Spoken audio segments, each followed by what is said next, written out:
السلام عليكم ورحمة الله وبركاته. أهلا وسهلا بكم، يا رب تكونوا بخير النهاردة كده هنعمل الفطير المشلتت بطريقة كده سهلة وجميلة جدا وجميلة برضو في الفرد. معانا المكونات يعني مفيش غير دقيق ومية. معانا دقيق، طبعا الكمية اللي انت عايزة تعمليها. الدقيق ده قدام يعمل كده حوالي 4 وحدات كبار.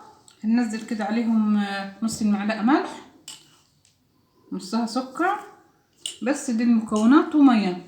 بسم الله الرحمن الرحيم. نبدأ كده نقلب الدقيق مع الملح والسكر. نبدأ كده ننزل المية، نبدأ كده نعجن الأول. بسم الله الرحمن الرحيم. طبعا كده هنعمله بطريقة سهلة ونتيجته جميلة وهتشوفوها كده إن شاء الله.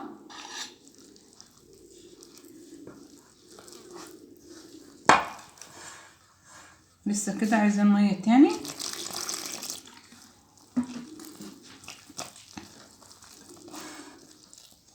نعجن كده كويس.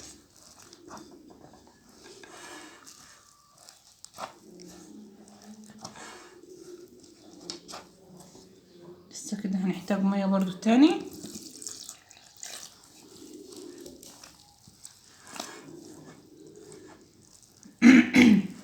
نحاول على قد ما نقدر ما نحطش كمية المية مرة واحدة عشان العجينة ما تسيبش مننا.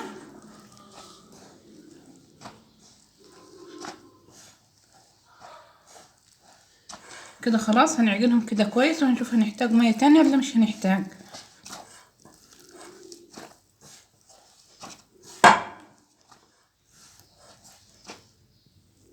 طبعا كده ادينا بنعجن، خلصنا كده الفطير بتاعنا عجن زي ما انتوا كده شايفين. العجينة كده بتاعته يعني في المتوسط، لا هي طرية اوي ولا هي ناشفة اوي، زي ما انتوا كده شايفين. طبعا كده هنبدأ نقسمها كور. طبعا كده هنبدأ بسم الله الرحمن الرحيم على حسب كده طبعا الفطيرة اللي انت هتعمليها كبيرة او صغيرة. طبعا كده هنكور اول وحدة. بسم الله الرحمن الرحيم. كده كورة نركنها كده على جنب، نجيب كده واحدة تاني. طبعا كده نحاول على قد ما نقدر نعملهم كور قد بعض طبعا بالشكل ده. نركن كده في الصينية على جنب. طبعا كده نعملها كورة نركنها كده على جنب برضو جنب الاولانيين وكده. طبعا كده هنركنهم 5 دقايق قبل كده ما ننضف ايدينا من العجين، وهنرجع هنشوف هنفردهم ازاي. طبعا كده هنبدأ نفرد. حطينا كده دقيق الاول على الحاجة اللي احنا هنفرد عليها، رخامة او اي حاجة. بسم الله الرحمن الرحيم. هنبدأ كده نجيب اول كرة بعد ما ارتاحت كده معانا. لازم كده تخليها ترتاح عشان كده تديكي مطة جميلة وتاخدي نتيجة فطير حلوة منها.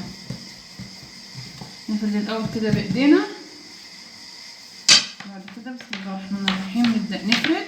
اهم حاجة تقدميها كويس وتريحيها، هتفرد معاكي تاكلي احلى فطير ممكن تعمليه من تحت ايديك.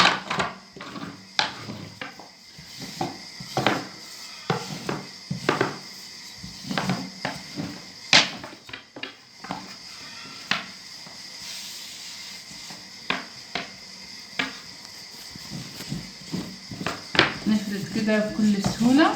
شايفين كده بتفرد معانا ازاي والمطة بتاعتها كده جميلة عشان ارتاحت كويس.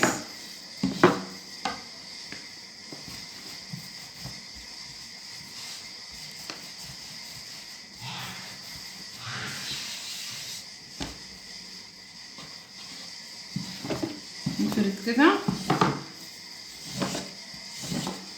على قد ما نقدر.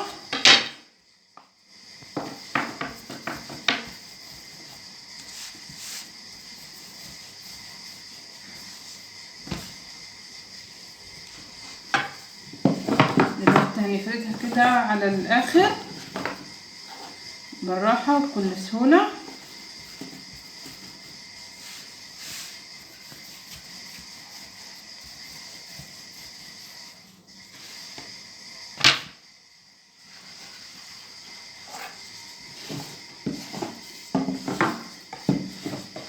اسهل واجمل طريقة كده للفرد.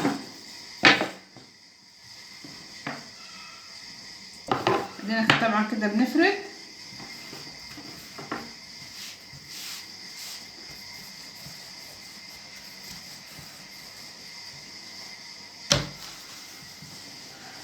شايفين كده بنفرد ازاي معانا بكل سهولة عشان تتاكل كويس وتعجنت كويس. انا كمان ريحتها 5 دقايق بس. انت كده عندك وقت ممكن تريحيها ربع ساعة تاخدي نتيجة احسن من دي كمان.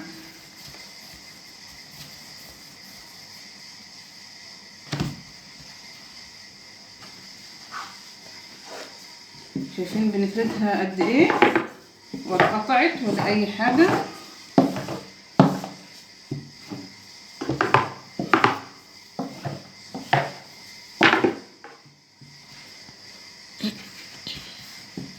لسه كده بنفرد، مخلصناش فرد، نرققها على قد ما نقدر.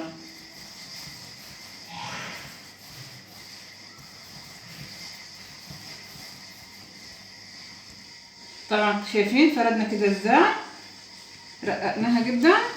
طبعا كده معانا الزبدة سايحة، هنبدأ كده نفردها على الفطير بتاعنا.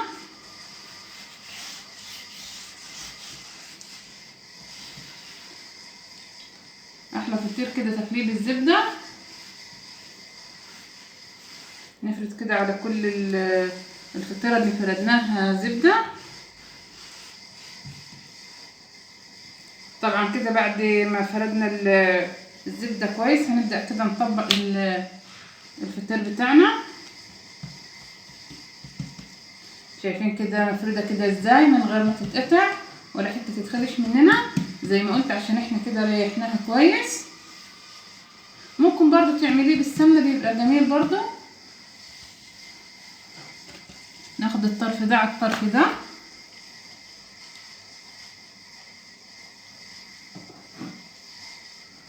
نفرد زبدة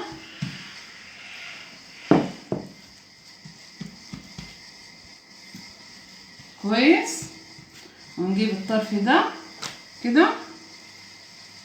شايفين كده السهولة بتاعت الفطير، ولا يقولك تعب ولا بياخد وقت ولا مجهود ولا الكلام ده كله.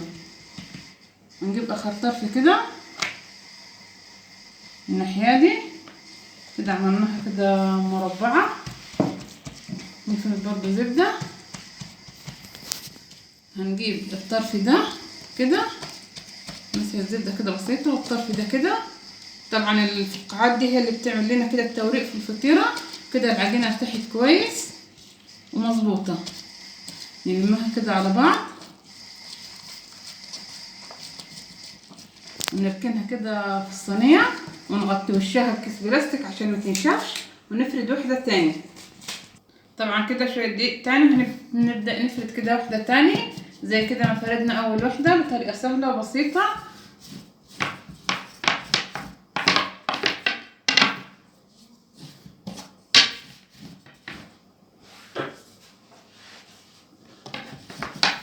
طبعا كل كده ما تفتح معاكي تديكي نتيجة افضل واحسن.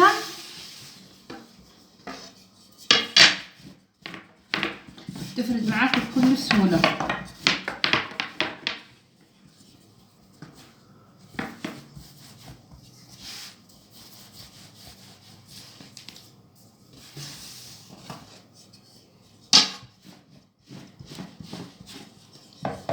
وبعد كده ما هنفرد عليها الزبدة ونطبقها. لما نسيبها ترتاح لازم نغطي وشها كده بكيس بلاستيك او ورق جيلاتين عشان وشها ما ينشفش.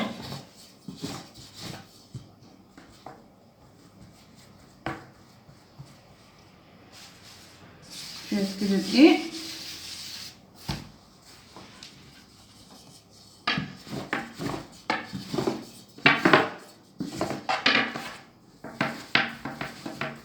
نفرد كده كويس لغاية كده لما يبقى سمكها رقيق جدا جدا.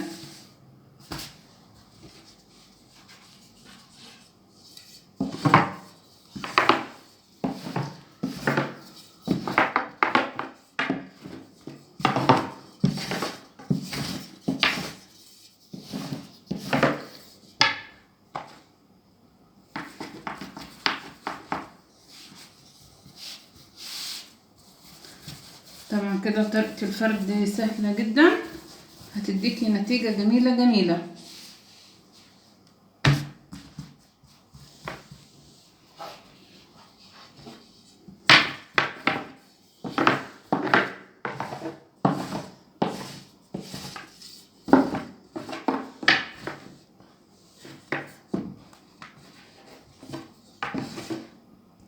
طبعا كده فردنا سمك رقيق جدا، شايفين كده ازاي؟ يعتبر كده مخدناش كمية دقيق كتير في الفرد برضه، يدوبك وسط الكمية اللي شفتوها.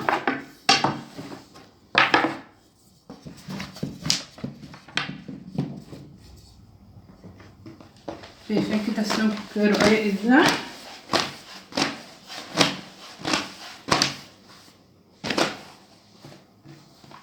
شايفين كده، والعجينة بتنط في ايدينا من غير كده ما تتقطع ولا اي حاجة. شايفين كده ازاي؟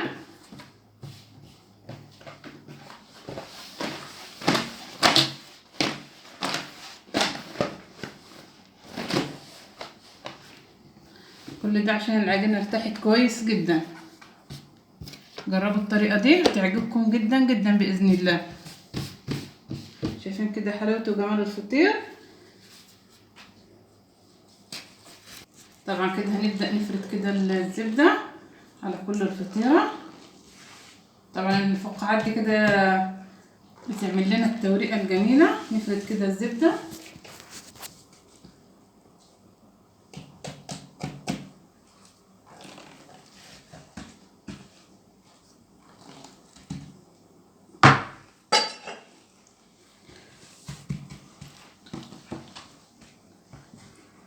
طبعا كده هنجيب اول طرف بالشكل ده. طبعا هي الزبدة متوزعة عليها كلها، مسحة كده زبدة. ونجيب كده الطرف ده، شايفين ازاي؟ حاجة كده عظمة والاحلى فطاطري.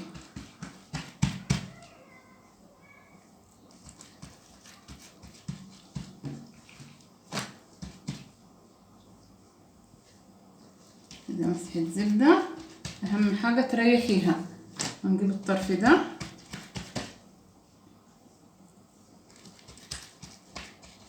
طبعا ده بالزبدة، حابب يعملوا بالسمنة يعملوا. نلمها كده على بعض.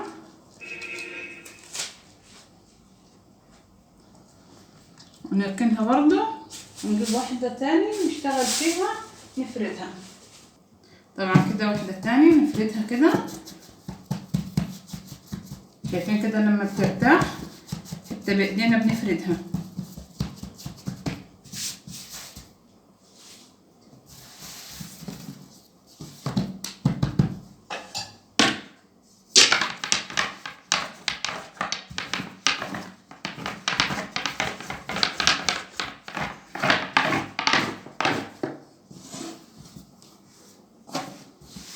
ما تخافيش منها، ما تقوليش هتتقطع مني ولا مش هتفرد. هتفرد ان شاء الله تمام.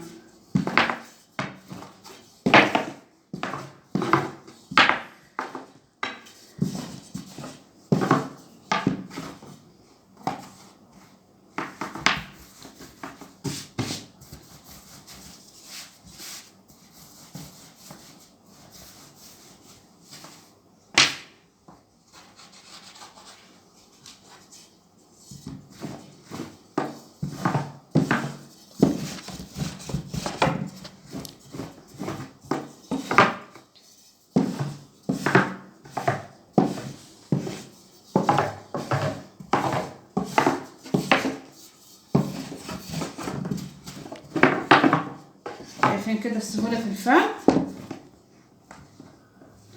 حاجة كده جميلة جدا.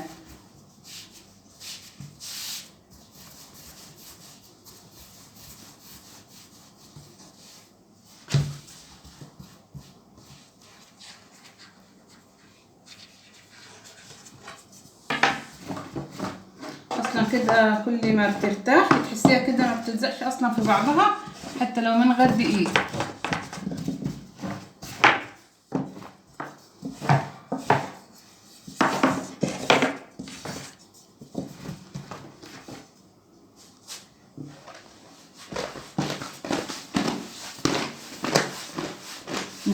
كده نفردها بايدينا. طبعا كده نحاول نديها كده فرده بايدينا وما تخافيش لو اتقطعت. القطع برضه كده ما هيجي من جوه.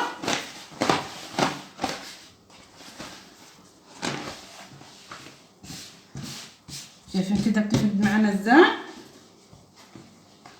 شايفين العجينه؟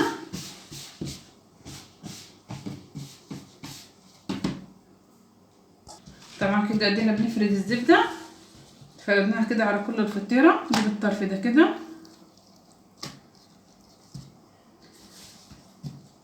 نفرد برضو عليه كده زبده.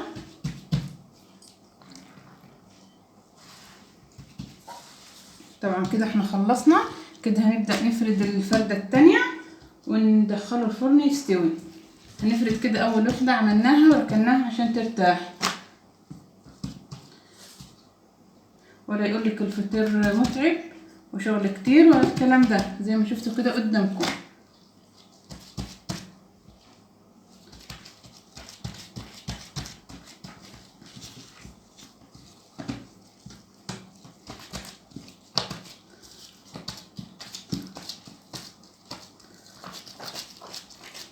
طبعا كده هنركنها على جنب اخواتها وهنبدأ نفرد الفردة التانية.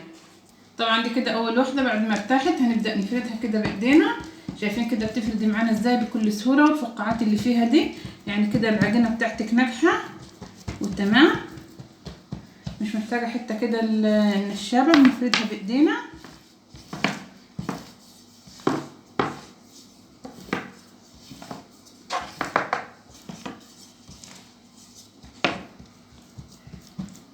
نفردها كده حلو. طبعا انت لو عايزه فطيره اكبر من كده ممكن تكبري حجم العجينه قبل ما تفرديها. طبعا السمك كده كويس. كده هنبدا كده فردنا اول واحده، هنفرد واحده تانية وهندخلهم الفرن. طبعا كده رشه دقيق هنفرد كده واحده تانية بكل سهوله. شايفين تفرد كده معانا ازاي بسهوله جدا جدا جدا، حاجه كده بسم الله ما شاء الله اللهم بارك.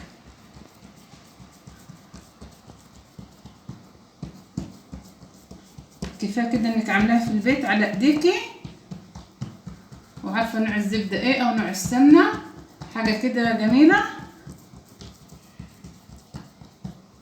شايفه كده فردت دي بايديا من غير اي حاجه، طريقه كده بسيطه وسهله. شايفين؟